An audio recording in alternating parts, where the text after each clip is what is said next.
মধ্যবিত্ত পরিবারের একজন সাধারণ হাউসওয়াইফ হয়েও কিভাবে ঘরে বসে টাকা জমাই আর টাকা জমিয়ে নিজের শখ আহ্লাদগুলো পূরণ করি। টাকা জমিয়ে নিজের কি শখের জিনিস কিনেছি আর সেটা দিয়ে আমার ঘরটিকে সুন্দর করে সাজিয়েছি, সেটাই আজকের ভিডিওতে শেয়ার করব। আই হোপ ভিডিওটি সবার কাছে অনেক বেশি ভালো লাগবে আর অবশ্যই উপকারে আসবে। তো পুরো ভিডিও দেখার অনুরোধ রইল। হ্যালো এভরিওয়ান, আসসালামু আলাইকুম। কেমন আছেন সবাই? আই হোপ সবাই খুব ভালো আছেন আর সুস্থ আছেন। আমরাও আলহামদুলিল্লাহ খুব ভালো আছি। আমার নতুন একটি ভিডিওতে সবাইকে ওয়েলকাম করছি। আশা করছি আজকের এই ভিডিওটি সবার কাছে অনেক বেশি ভালো লাগবে। ভিডিও শুরুতে অবশ্যই একটি লাইক দিয়ে নেবেন। আপনাদের এক একটা লাইক আমার ভিডিওগুলো অনেকের কাছে পৌঁছে দিতে ভীষণভাবে হেল্প করে। তো সবাইকে বলবো একটি লাইক দিয়ে ভিডিওটি শুরু করবেন। আজকে সকাল সকাল অনেকগুলো কাপড় কাচা হয়েছে, তো ভিডিও শুরুতেই কিন্তু আমি দেখিয়েছি। আর এখন কিন্তু মাশাআল্লাহ অনেক সুন্দর রোদ উঠে, আর রোদ্রের সময় কিন্তু যে কোনো ধরনের কাজ করতেও বেশ ভালো লাগে, আর কাপড়গুলো কিন্তু খুব তাড়াতাড়ি শুকিয়েও যায়। তো এতগুলো কাপড় কেন কাচা হয়েছিল আর আমার বাড়িতে আমি কি অনুষ্ঠান করব, তো অবশ্যই ভিডিও শেষে আমি সেটা বলে দেব। তো তার আগে কিন্তু আমি এদিকে আমার সংসারের কাজগুলো একটা একটা করে নিচ্ছি। তো আমার মেয়েটাকে দেখতেই পেলেন, ও কিন্তু আমি যখনই ঘুম থেকে উঠি ও কিন্তু সব সময় আমার পিছন পিছন উঠে যায়। কেন জানি না, এখন আমার মেয়েটা শুধু আমার কাছেই বেশি থাকে, কারো কাছে খুব একটা যেতে চায় না বা থাকতেও চায় না। তো ওকে নিয়ে কিন্তু আমাকে বেশিরভাগ কাজগুলো করতে হয়, কিছু করার থাকে না। তো আমি কিন্তু জানলাগুলো খুলে দিয়েছিলাম, তো দেখলেনি, তখন কিন্তু আমার মেয়েটা আমার পিছন পিছন চলে আসছিল। তো তখন ওকে কোলে নিয়ে কিন্তু আমি তারপরে এই কাজটা করেছি। তো আমার জানলার সাইডে কিন্তু পাখিগুলো প্রচুর পরিমাণে নোংরা করে রাখে প্রত্যেকটা দিন, কি বলবো। তো সেই জন্য কিন্তু আমি সেখানে আগে পানি দিয়ে দিয়েছি, আর তারপরে কিন্তু আজকে আমি সমস্ত কিছু ভালো করে আমার ঘরের পরিষ্কার করে নেব, আর নতুন জিনিস দিয়ে আজকে আমার বেডরুমটাকে সাজিয়ে নেব। তো ভিডিওটা স্কিপ না করে পুরোটা দেখার অনুরোধ রইল। তো এদিকে কিন্তু আমি আগে খাটটাকে ভালো করে ক্লিন করে নিচ্ছিলাম। আজকে ঘরের সমস্ত কিছু একটা একটা করে ক্লিন করে নেব, আর তারপরে কিন্তু সুন্দর করে সাজিয়ে নেব। একটা ঘর কিন্তু তখনই সুন্দর লাগে যখন সেটাকে সুন্দর করে গুছিয়ে পরিপাটি করে রাখা যায়। আর আমার এই ঘরটা আমার অনেকটা শখের, অনেকটা শখ করে কিন্তু বানানো হয়েছে। অনেক আপুরা অনেক সুন্দর সুন্দর করে কমেন্ট করে আমার ঘরের প্রত্যেকটা কোণায় কিন্তু অনেক সুন্দর কালারিং করা। আসলে এগুলো কিন্তু আমরা হাজব্যান্ড ওয়াইফ দুজনে অনেকটা ভালোবেসেই কিন্তু একটা একটা করে জিনিস গড়েছি। আর এই ঘরটা বানাতে কিন্তু আমাদের অনেকটা সময় লেগেছিল, অনেকটা বলতে অনেক বছর সময় লেগেছিল। অনেকটা চিন্তা ভাবনা করে কিন্তু আমাদের ঘরের ডিজাইনগুলো করা হয়েছে, কোন সাইডে কোন ডিজাইনটা করলে ঘরটাকে আরো অনেক সুন্দর লাগবে সেইভাবে কিন্তু আমার ঘরের প্রত্যেকটা কোণা কিন্তু সাজানো হয়েছে। আর এই ডিজাইনগুলো করতে কিন্তু প্রচুর পরিমাণে টাকা খরচ হয়েছে। আসলে একটা বাড়ি বানাতে সত্যি অনেক বেশি টাকার প্রয়োজন, টাকা ছাড়া কিন্তু কোনো কিছুই সম্ভব নয়। আমাদের জীবনে কিন্তু সবারই অনেক শখ থাকে, অনেক কিছু আমরা করতে চাই, তবে সেগুলো হয়তো কোনো সময় আমরা টাকার অভাবে করতে পারি না। কোনো সময় বলতে অনেক সময় কিন্তু আমরা টাকার অভাবে অনেক কিছু করতে পারি না, তবে আমরা চাইলেই কিন্তু অবশ্যই পারি। তবে সেটার জন্য আমাদের অনেক বেশি কষ্ট করতে হবে, পরিশ্রম করতে হবে, আর ধৈর্য ধরে চলতে হবে। আর অবশ্যই কিন্তু পরিশ্রমটা করতেই হবে, বুদ্ধি করে সংসারটিকে চালাতে হবে, টাকা জমিয়ে রাখতে হবে, বাঁচিয়ে রাখতে হবে, তাহলেই কিন্তু আপনি সব কিছুই করতে পারবেন। আপনি যদি বেশি বেশি শখ আহ্লাদ করেন, এটা করেন সেটা করেন, অনেক জায়গায় বেশি বেশি করে ঘুরতে যান, বেশি বেশি খরচ করেন, তাহলে কিন্তু কখনোই আপনি কোনো কিছু করতে পারবেন না। আসলে জীবনে বড় কিছু পেতে গেলে অনেক কিছু ছোট ছোট শখ আহ্লাদ আমাদেরকে বিসর্জন দিতে হয়।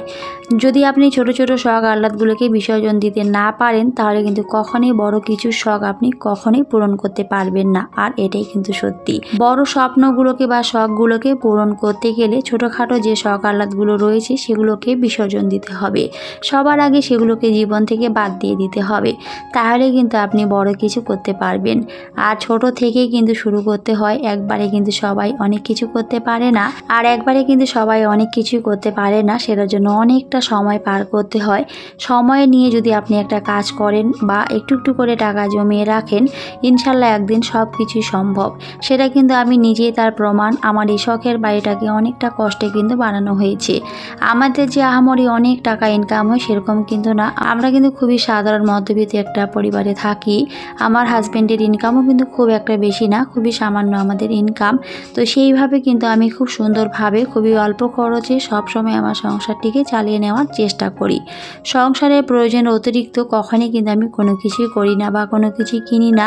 আমার যতটুকু দরকার হয় আমি সব সময় সেইভাবে চলার চেষ্টা করি, আর সেইভাবে নিজের শখ আহ্লাদগুলোকে আমি পূরণ করে থাকি। অবশ্যই জীবনে চাহিদাটা রাখবেন, তবে অতিরিক্ত চাহিদা কখনোই জীবনে রাখবেন না। যতটুকু চাহিদা রাখলে আপনি সেটা পূরণ করতে পারবেন, বা আপনার যেমন আয় সেই অনুযায়ী কিন্তু আপনি জীবনে চাহিদাগুলো রাখবেন, তাহলে দেখবেন অবশ্যই কিন্তু সব কিছু করা সম্ভব। আমার বিয়ের পর থেকে আমার অনেক শখ ছিল যে আমার একটা অনেক সুন্দর বাড়ি হবে, যেটা হবে একেবারে আমার নিজের। হয়তো সত্যি সবাই বলে যে মেয়েদের নিজের কোনো বাড়ি হয় না, তবে আমি বলবো একটা মেয়ে ছাড়া কিন্তু কখনোই একটা বাড়ি পরিপূর্ণ হয় না। তো যাই হোক, আমার এই শখের বাড়িটিকে আমি সব সময় গুছিয়ে রাখার চেষ্টা করি, যেহেতু আমি অনেকটা পরিশ্রমের পর, অনেকটা দিন কষ্টের পর, অনেকটা সময় পার করার পর আমার এই বাড়িটা পেয়েছি, বা আমার এই সংসারটিকে আমি একটু একটু করে গড়ে তুলেছি। তো সেজন্যই কিন্তু এটার প্রতি আমার ভালোবাসাটা অনেক বেশি। হয়তো এখন আর অন্য কোথাও গেলে একেবারে ভালো লাগে না বা থাকতেও ইচ্ছে করে না।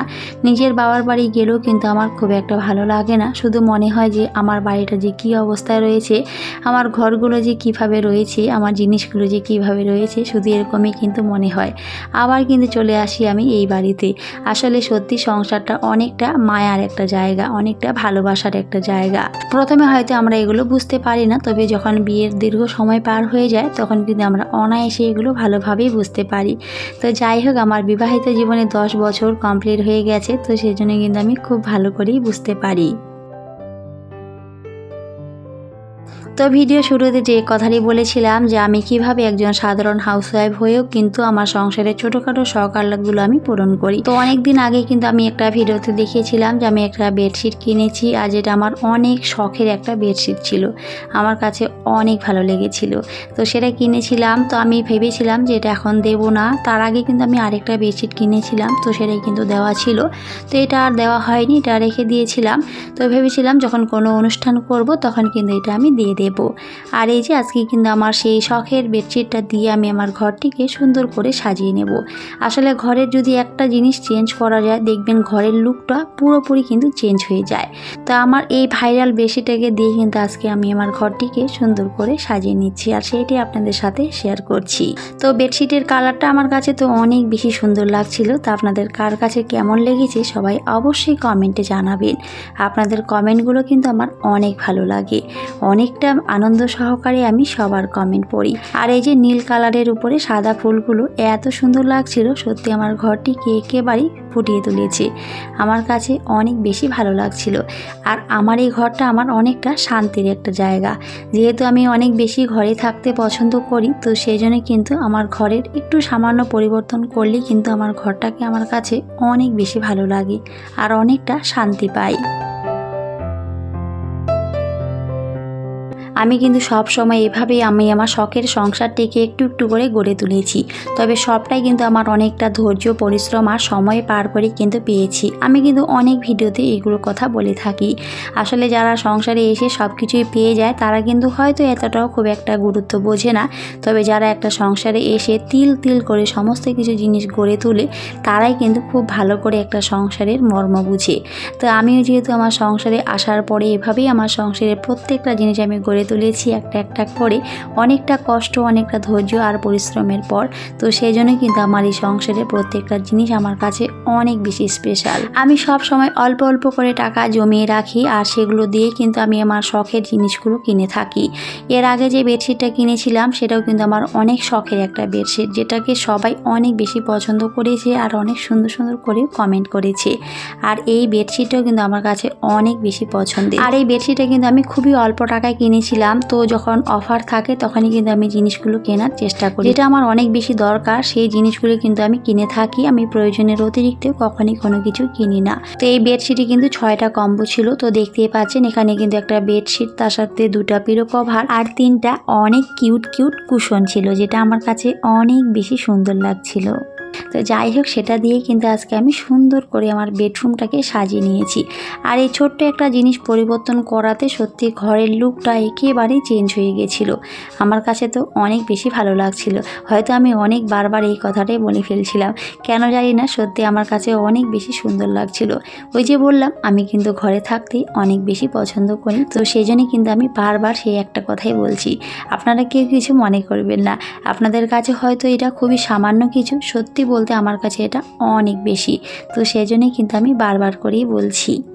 আর আমি কিন্তু সব সময় অল্প অল্প করে টাকা জমিয়ে রাখি, বাঁচিয়ে রাখি, সংসারের খরচ থেকে টাকা বাঁচিয়ে রাখি। আমার হাজব্যান্ডও আমাকে অনেক সময় টাকা দিয়ে থাকে, তো সেগুলো কিন্তু আমি সব সময় আলাদাভাবেই রেখে দিই। আর আমি নিজেও কাজ করি, সেখান থেকেও কিন্তু আমি অল্প অল্প করে টাকা আলাদাভাবে রেখে দিই। আর সেগুলো দিয়েই কিন্তু আমি আমার শখের জিনিসগুলো কিনে থাকি একটা একটা করে। আমার এই ঘরের প্রত্যেকটা জিনিস কিন্তু এভাবেই কিন্তু গড়া, অনেকটা ভালোবাসা, অনেকটা সময় পার করে, অনেকটা ধৈর্য ধরে। আমার বিবাহিত জীবনে 10 বছরে কিন্তু আমি এত কিছু করেছি। তো এই যে দেখতে পাচ্ছেন, তো এটা কিন্তু আমার হেল্পিং হ্যান্ড, মানে আমার মামি হবে সম্পর্কে। তো মামি কিন্তু আমার মেয়েকে কোলে নিয়েছিল, আর আমি এদিকে কাজগুলো করে নিচ্ছিলাম, কারণ ওকে কোলে নিয়ে তো আর কাজ করা যায় না। তো সেই জন্য কিন্তু কিছুটা সময় মামি ওকে রাখে, তো আমি তখন কাজগুলো করে নিই। আবার কিছুটা সময় আমি রাখি, তখন কিন্তু মামি কাজগুলো করে। এভাবে কিন্তু এখন সংসারের কাজগুলো করতে হচ্ছে।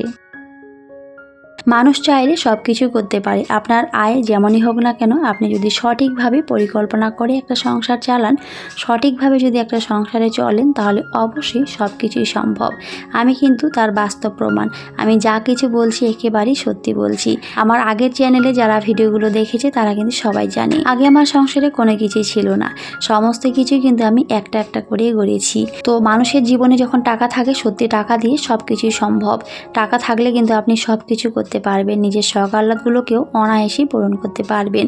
তো সেজন্য সবাইকে বলি, চেষ্টা করবেন অল্প অল্প করে টাকা জমিয়ে রাখার, বাঁচিয়ে রাখার। দেখবেন একটা সময় অবশ্যই সব কিছু কিন্তু আপনি করতে পারবেন। যেমন আয়, সব সময় চেষ্টা করতে হবে সেই অনুযায়ী ব্যয় করার। আয়ের বেশি ব্যয় করলে কখনোই সংসারে তো টাকা সঞ্চয় করতে পারবেন না, আরও সংসারের পক্ষে সেটা অনেক বেশি ক্ষতিকারক হয়ে যাবে। আরও সংসার থেকে অনেক টাকা কিন্তু আপনার খরচ হয়ে যাবে, অনেক টাকা ঋণ হয়ে থাকবে। আর যার জীবনে যত বেশি ঋণ, সে কিন্তু কখনোই কোনো কিছু করতে পারে না, তার ঋণ শোধ করতে করতেই জীবন শেষ হয়ে যায় বা সময়টাও শেষ হয়ে যায়। তো সব সময় চেষ্টা করবেন কখনোই ঋণ রাখবেন না, নিজের কাছে যতটুকু আছে সেভাবে চলার চেষ্টা করবেন।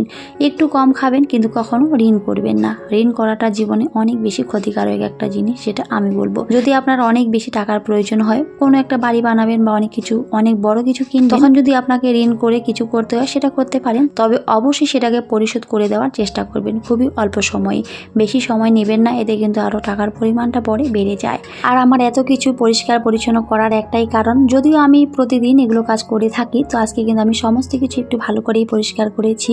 আর নতুন বেডশিট দিয়ে আমি সুন্দর করে গুছিয়ে নিয়েছি আমার বেডরুমটাকে। তো সেটা হলো, আমি রমজান উপলক্ষে বাড়িতে ইফতার করাবো, আর ইফতারের জন্য প্রায় 50 জনের আমি আয়োজন করব। তো সেজন্যই কিন্তু আমি সমস্ত কিছু সুন্দর করে পরিষ্কার করে নিচ্ছিলাম। তো আমি পরবর্তী ভিডিওতে অবশ্যই সবকিছু দেখানোর চেষ্টা করব। যাই হোক, এদিকে কিন্তু একটা অনেক বড় পেঁপে এনেছিল আমার হাজবেন্ড, আর এটার দাম কিন্তু 90 টাকা নিয়েছিল। পেঁপেটা অনেক বড় ছিল আর খেতেও কিন্তু বেশ ভালোই ছিল। তারপরে কিন্তু এটা আমি ইফতার করার জন্য সুন্দর করে রেডি করে নিচ্ছিলাম। আর আজকে ভিডিওটা খুব একটা বড় করছি না, তো এখান থেকে কিন্তু ভিডিওটি আমি শেষ করব। আশা করছি আপনাদের কাছে একটু হলেও ভিডিওটি ভালো লেগেছে। ভালো লাগলে অবশ্যই একটি লাইক করে দেবেন। সবাইকে টাটা, আল্লাহ হাফেজ।